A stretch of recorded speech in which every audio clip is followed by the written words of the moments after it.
Gamer recap में आज हम एक science fiction time travel movie की बात करेंगे जिसका नाम है सोर्स कोड। तो फिल्म की तरफ चलने से पहले एक रिमाइंडर कि लाइक, शेयर और सब्सक्राइब करना ना भूलिएगा। फिल्म की कहानी शॉन से शुरू होती है जो एक ट्रेन में सो रहा है और जो ही उसकी आंख खुलती है तो वह अपने इर्द गिर्द देखकर अजीब सा रिएक्ट करता है। उसी वक्त एक लड़की जो बिल्कुल उसके सामने बैठी थी उसे कहती है कि शॉन, मैंने तुम्हारी बात मानकर जॉब से रिजाइन कर दिया है। जिस पर शॉन एकदम हैरान रह जाता है और उस लड़की को कहता है कि मेरा नाम शॉन नहीं बल्कि कैप्टन स्टीवन है और मैं यूएस मिलिट्री के लिए अफगानिस्तान में हेलीकॉप्टर ऑपरेटर था। इसके बाद वो ट्रेन से नीचे उतरता है और वहाँ मौजूद एक आदमी से पूछता है कि ये कौन सी जगह है, जिस पर दूसरा आदमी उसे जवाब देता है कि ये शिकागो है। और ये सुनते ही वो सख्त हैरान होता है। इसके बाद वो दोबारा ट्रेन में आता है और अपनी सीट पर बैठ जाता है। इसके बाद ट्रेन एक दफा दोबारा चलना शुरू हो जाती है और ट्रेन में ही उसे शीशे में अपनी शक्ल नजर आती है, जिसे देखकर वो एकदम बहुत परेशान हो जाता है और अपने वहम को कंफर्म करने के लिए वो फौरन ही वॉशरूम में जाता है। और जो ही वहाँ लगे मिरर में वो अपने आप को देखता है तो वो मजीद परेशान हो जाता है क्योंकि ये उसका चेहरा नहीं था। इसके बाद वो अपने बटुए को चेक करता है और उसमें मौजूद आईडी कार्ड से उसे पता चलता है कि ये चेहरा किसी शॉन नामी आदमी के हैं। अब वो बहुत ज्यादा कंफ्यूज था। इसके बाद वही लड़की उससे दोबारा पूछती है कि क्या वो ठीक है, जिस पर वो इंतहाई रूडली उसे जवाब देता है कि मेरा नाम शॉन नहीं है बल्कि मैं कैप्टन स्टीवन हूँ। के बाद वो लड़की उसे तसल्ली देती है और उसे आराम से बैठने का कहती है और कहती है कि जब हम अगले स्टेशन तक पहुँचेंगे तो वहाँ सब कुछ ठीक हो जाएगा। उसी वक्त वहाँ से एक और ट्रेन गुजरती है और ट्रेन में एक जबरदस्त धमाका हो जाता है। इसके बाद जब उसकी आंख खुलती है तो वो एक छोटे से कमरे में था और उसके सामने एक कंप्यूटर मौजूद था जिसमें एक लेडी ऑफिसर नजर आ रही थी। अब वो एक दफा फिर परेशान था कि वो आखिरकार कहाँ पर है, क्योंकि उसके जहन के मुताबिक तो उसे इस वक्त अफगानिस्तान में होना चाहिए था। अभी वो ये सोच ही रहा था कि वो लेडी ऑफिसर उससे पूछती है कि कैप्टन, क्या तुम जानते हो कि वो बम ट्रेन में किसने रखा था? जिस पर वो उसे बताता है कि वहाँ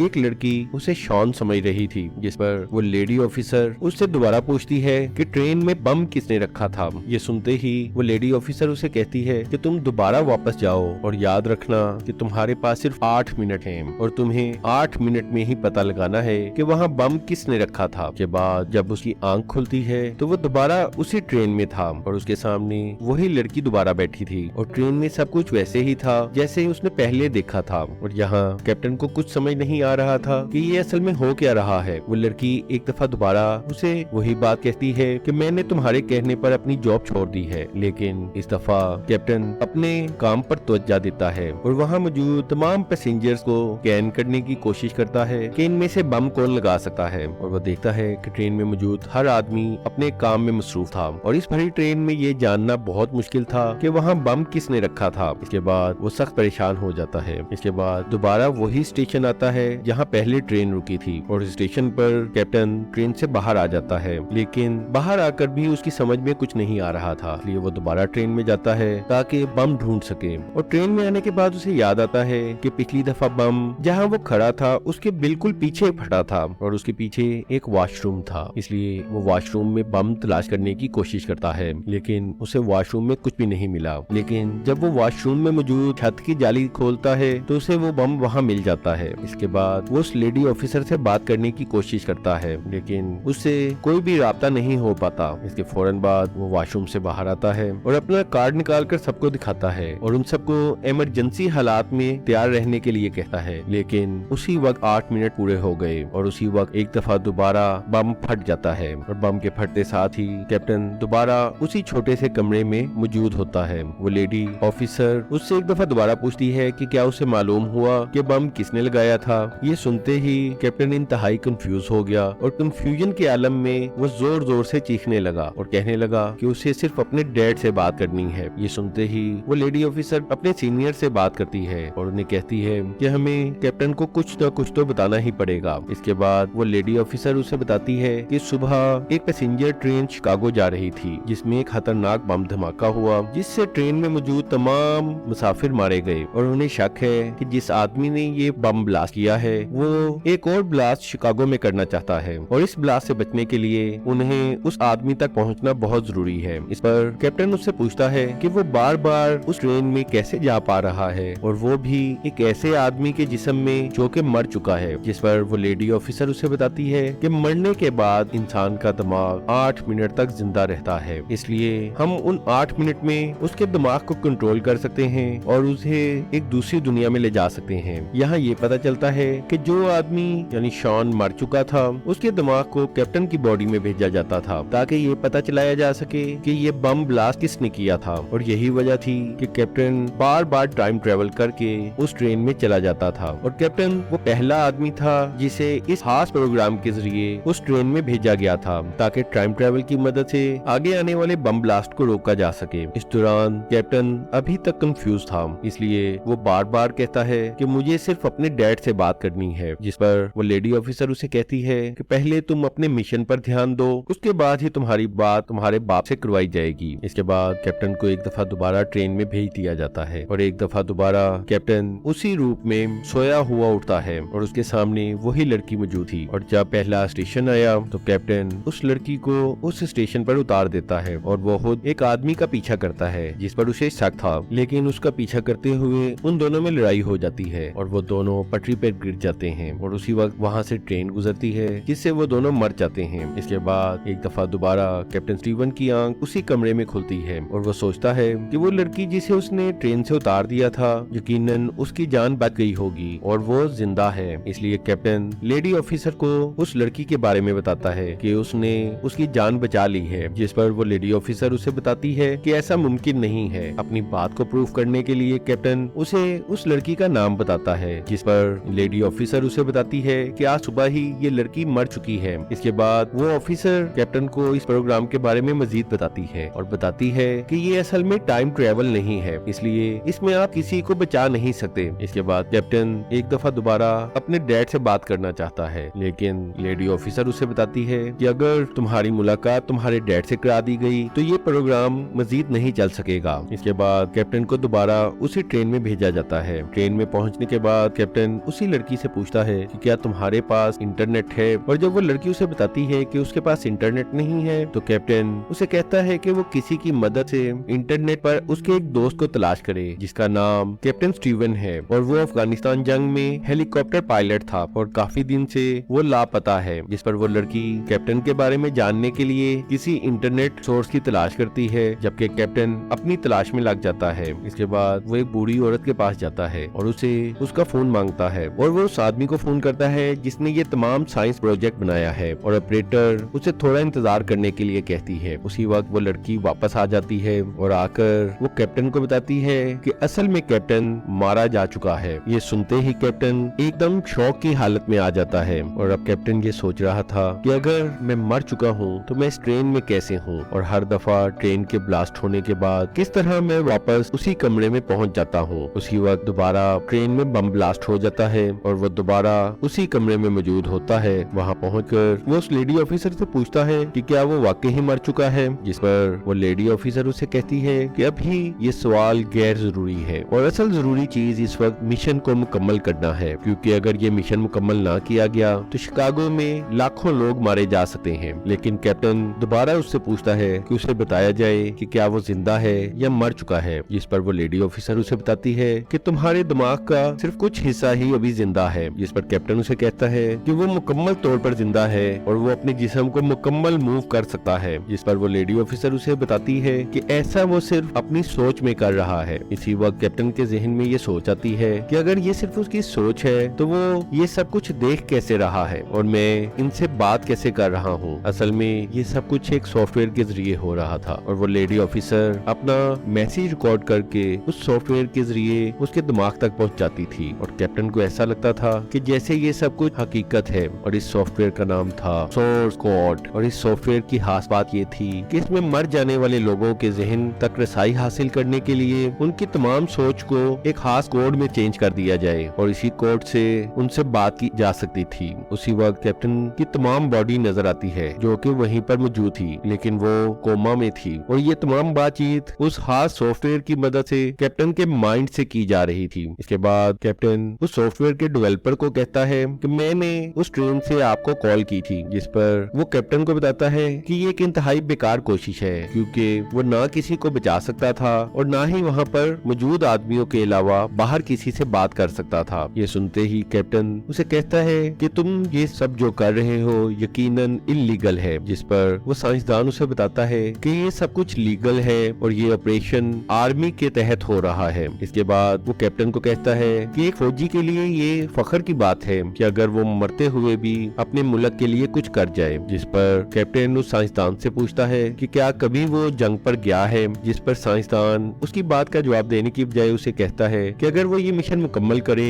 तो वो उसके दिमाग को आजाद कर देगा, यानी वो उसके दिमाग को मार डालेगा, और जब भी कोई दिमाग मर जाएगा तो उसे दोबारा किसी मिशन पर नहीं भेजा जा सकेगा। इसके बाद कैप्टन को एक दफा दोबारा उसी ट्रेन में भेज दिया जाता है और जाने से पहले कैप्टन को बताया जाता है कि वहाँ एक खास कंपार्टमेंट में एक पिस्टल मौजूद है और अगर तुम्हें उसकी जरूरत पड़े तो यकीनन तुम वो इस्तेमाल कर सकते हो, और अगर जरूरत पड़े तो तुम वहाँ मौजूद किसी भी आदमी को शूट भी कर सकते हो, क्योंकि वहाँ मौजूद तमाम लोग पहले ही मर चुके हैं। और जब कैप्टन वहाँ से पिस्टल को उठाने की कोशिश करता है तो वो पकड़ा जाता है, लेकिन अगली दफा ट्रेन में दोबारा जाने के बाद वो पिस्टल हासिल कर लेने में कामयाब हो जाता है। इसके बाद बार बार कैप्टन उसी ट्रेन में जाता है और हर बार ब्लास्ट के बाद वो दोबारा उसी कमरे में वापस आ जाता है, लेकिन इस दौरान उसे बम ब्लास्ट करने वाले आदमी का पता नहीं चल सका। और इतनी दफा ट्राई करने के बावजूद नाकामी पर कैप्टन बहुत परेशान होकर उसी लेडी ऑफिसर से दोबारा बात करता है और उसे कहता है कि वो ये काम नहीं कर सकेगा। इसके बाद कैप्टन को मोटिवेट करने के लिए उसे उसके बाप की आवाज सुनाई जाती है, जिसमें वो बता रहा था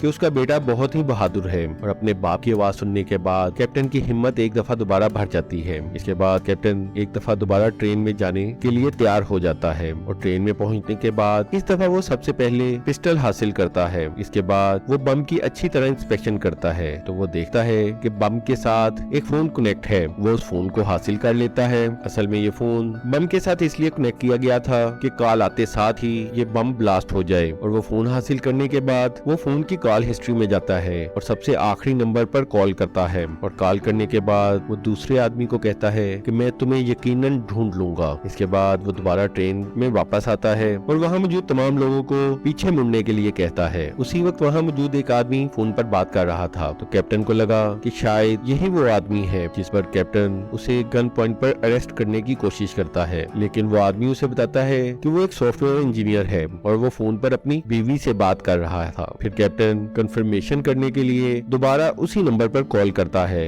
लेकिन ये कॉल उस आदमी के मोबाइल पर रिसीव नहीं हुई, यानी वो आदमी असल में अपनी बीवी से ही बात कर रहा था। इसके बाद कैप्टन शीशे से बाहर देखता है तो उसे एक आदमी नजर आता है जो फोन पर मसरूफ था। उसी वक्त एक लड़का उसके पास आता है और उसे एक वॉलेट देता है जो ट्रेन के अंदर रह गया था। इसके बाद कैप्टन उस आदमी का पीछा करता है। उस वक्त कैप्टन देखता है कि वो आदमी एक दूसरे डब्बे में सवार हो गया और अपना वॉलेट वहीं पर छोड़ गया, जिस पर कैप्टन उसका वॉलेट उठाकर उसका आईडी देखता है। उसके बाद कैप्टन उस आदमी का पीछा करता है और वो देखता है कि वो आदमी एक व्हाइट वैन में कहीं जा रहा था। कैप्टन तेजी से उसके पास आता है और उसे वही मोबाइल दिखाता है जो बम के साथ कनेक्ट था। और जब कैप्टन उससे पूछता है कि क्या वो इस मोबाइल को जानता है तो वो आदमी उस मोबाइल को पहचानने से इनकार कर देता है। इसके बाद कैप्टन उसे गन पॉइंट पर रखकर उसे अपना वॉलेट निकालने के लिए कहता है तो कैप्टन को दिखाने के लिए वो अपना वॉलेट ढूंढने की कोशिश करता है। उसी वक्त कैप्टन उसका वॉलेट निकाल कर उसे दिखाता है और कैप्टन उसे कहता है कि तुमने जानबूझकर ये वॉलेट ट्रेन में छोड़ा था ताकि लोग ये समझें कि तुम उस ट्रेन ब्लास्ट में मर चुके हो। ये सुनते ही वो आदमी वैन का दरवाजा खोलकर उसे दिखाता है कि वहाँ एक और खतरनाक बम मौजूद था। उसी वक्त वहाँ पर वही लड़की आ गई और इस मौके से फायदा उठाकर वो आदमी कैप्टन को 2 गोलियां मार देता है। ये देखते ही जब वो लड़की वहाँ से भागने की कोशिश करती है तो 2 गोलियां वो उसे भी मार देता है और वो लड़की भी वहीं मर जाती है। स्टीवन अभी जिंदा था, इसलिए उसने उस आदमी से पूछा कि आखिर वो ऐसा क्यों कर रहा है, जिस पर वो लड़का उसे कहता है कि ये दुनिया एक जहन्नुम बन चुकी है और इसे दोबारा जन्नत बनाना पड़ेगा, लेकिन उससे पहले इस तमाम दुनिया को तबाह करना जरूरी है। और उस आदमी की बातों से ऐसा लगता है कि जैसे वो एक साइकोपैथ था जो दुनिया को तबाह करके उसे जन्नत बनाना चाहता था। और उस आदमी के जाने के बाद उस ट्रेन में धमाका हो जाता है। हालांकि स्टीवन ने उस बम से फोन को डिस्कनेक्ट कर दिया था, लेकिन इसके बावजूद धमाका हो गया और धमाका होते साथ ही स्टीवन दोबारा उसी कमरे में आ मौजूद होता है। इसके बाद वो उस आदमी का नाम और वैन नंबर साइंसदान और लेडी ऑफिसर को बता देता है। और ये सब तफसीलात जानने के बाद वहाँ मौजूद हर आदमी बहुत खुश था, क्योंकि अब वो शिकागो को एक बड़ी तबाही से बचा सकते थे। इसके बाद कैप्टन ने उस साइंसदान से पूछा कि क्या अभी वो अपनी डील पर कायम है, जिस पर साइंसदान उसे कहता है कि उसे लगता है कि शायद कैप्टन ने ये काम मुकम्मल करने के बाद अपना इरादा बदल दिया होगा। जिस पर कैप्टन कहता है कि उसने वाकई ही अपना इरादा बदल दिया है और अब वो मरकर उस ट्रेन में वापस जाना चाहता है ताकि वहाँ मौजूद तमाम मुसाफिरों को बचा सके। जिस पर वो साइंसदान उसे कहता है कि वो ऐसा नहीं कर सकता। जिस पर स्टीवन कहता है कि मैं जानता हूँ कि मैं ऐसा नहीं कर सकता, लेकिन इसके बावजूद मैं चाहता हूँ कि एक दफा उस ट्रेन में जाऊँ। और वो साइंसदान से रिक्वेस्ट करता है कि वो उसे एक आखिरी दफा उस ट्रेन में भेजे, लेकिन साइंसदान उसकी रिक्वेस्ट का जवाब दिए बगैर ही वहाँ से चला जाता है। दूसरी तरफ पुलिस उस आदमी को गिरफ्तार करने में कामयाब हो गई जिसने ट्रेन में ब्लास्ट किया था और इस तरह शिकागो में बम ब्लास्ट होने से बच गया। इसके बाद कैप्टन लेडी ऑफिसर को कहता है कि मुझे चाहिए था कि मैं उस बम को मुकम्मल तौर पे डिफ्यूज कर देता, क्योंकि मैंने बम से एक खून तो निकाल लिया था, लेकिन हो सकता है वहाँ कोई बैकअप भी हो, और अगर मैं उस बैकअप को भी खत्म कर देता तो हो सकता है कि वहाँ मौजूद तमाम मुसाफिर बच जाते। जिस पर लेडी ऑफिसर उसे समझाने की कोशिश करती है कि वो असल दुनिया में मौजूद है, जबकि कैप्टन जिस ट्रेन में बार बार वापस जाता है वो सिर्फ एक कंप्यूटर प्रोग्राम है, इसलिए कैप्टन चाहकर भी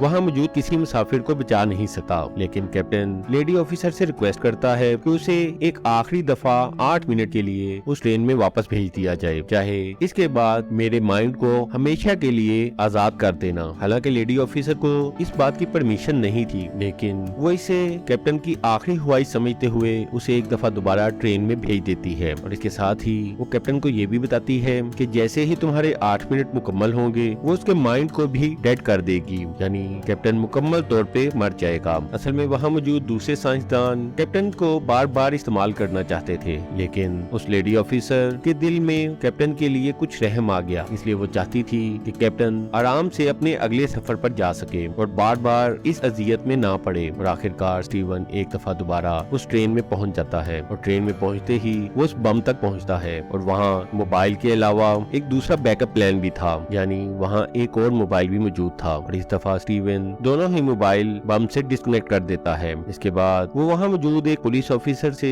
हैंडकफ लेकर उस आदमी तक जाता है और उस आदमी को हथकड़ी के जरिए एक पुल से बांध देता है। और इसके फौरन बाद वो उसी आदमी के मोबाइल से फोन करके पुलिस को दोनों मोबाइल्स की लोकेशन बता देता है। इसके बाद वो उसके फोन से ही अपने डैड को कॉल करता है और वो अपने बाप से कैप्टन की जगह शान बनकर बात करता है, क्योंकि कैप्टन तो उसके बाप की नजर में मर चुका था। और बाप से बात करने के बाद वो उस लेडी ऑफिसर को एक मैसेज करता है और अगले सीन में दिखाते हैं कि वो लेडी ऑफिसर यानी गुडविन उसकी बॉडी के बिल्कुल सामने खड़ी है और वो उसकी लाइफ सपोर्ट बंद करना चाहती थी। और जो ही लेडी ऑफिसर उसकी लाइफ सपोर्ट बंद करती है तो उसी वक्त ट्रेन में मौजूद तमाम मुसाफिर उसी हालत में पॉज हो जाते हैं, जैसे कि एक कंप्यूटर हैंग हो जाए। इसके बाद दिखाते हैं कि उस ट्रेन में कोई भी नहीं मरा और स्टीवन का माइंड शॉन के साथ कनेक्ट है। के बाद गुडविन को एक मैसेज आता है जिसमें लिखा था कि आज तुम्हें एक न्यूज मिलेगी जिसमें बताया जाएगा कि एक पैसेंजर ट्रेन को शिकागो जाते हुए बम ब्लास्ट से उड़ाने की कोशिश नाकाम बना दी गई और इस तमाम जुर्म का मुजरिम पकड़ा गया और ये काम सिर्फ तुमने और मैंने मिलकर किया है। और ये मैसेज पढ़ते ही गुडविन जो ही साइंसदान के कमरे में जाती है तो वहाँ टीवी पर वही न्यूज आ रही थी और न्यूज में सेम वही बताया जा रहा था जो गुडविन को मैसेज आया था, यानी ट्रेन में बम ब्लास्ट की कोशिश को नाकाम बना दिया गया। इसके बाद वो साइंसदान गुडविन से पूछता है क्या तुम किसी काम से यहाँ आई हो? तो गुडविन उसे कहती है कि नहीं, मैं तो वैसे ही यहाँ आई हूँ। जिस पर साइंसदान गुडविन को कहता है कि हमें एक दिन कोई ऐसा मौका जरूर मिलेगा जब हम इस सॉफ्टवेयर को इस्तेमाल कर सकेंगे। और इस बात से पता चलता है कि टाइम वापस पीछे चला गया था और टाइम के पीछे जाने से सबकी मेमोरी मिट गई और जो हादसा होना था वो भी नहीं हो सका। और हैरत की बात तो ये थी कि जब गुडविन ने आखिरी दफा कैप्टन को उस ट्रेन में भेजा था तो उसके पूरे 8 मिनट के बाद उसने उसका लाइफ सपोर्ट बंद कर दिया था, लेकिन चूंकि असल दुनिया में कोई बम ब्लास्ट नहीं हुआ इसलिए असल दुनिया में आज भी उसका दिमाग जिंदा था। और यहाँ एक पैराडॉक्स ने जन्म लिया कि अगर कैप्टन का माइंड अपनी बॉडी में भी जिंदा था तो फिर सेम उसी वक्त वो शॉन की बॉडी में भी कैसे जिंदा था। इसका मतलब ये है कि जब कैप्टन को उस ट्रेन में भेजा गया और उसने वहाँ बम ब्लास्ट होने से रोक दिया तो उसने सोर्स कोड के अंदर ही एक और सोर्स कोड बना दिया जिसके बारे में वहाँ मौजूद साइंसदानों को भी नहीं पता था। जिसका मतलब ये था कि अब वो कैप्टन को जितनी दफा भी किसी मिशन पर भेजेंगे वो उतने ही सोर्स कोड बना सकेगा और वो उतने ही आदमियों में जिंदा रह सकेगा। और इसी पैराडॉक्स के साथ ये मूवी खत्म हो जाती है।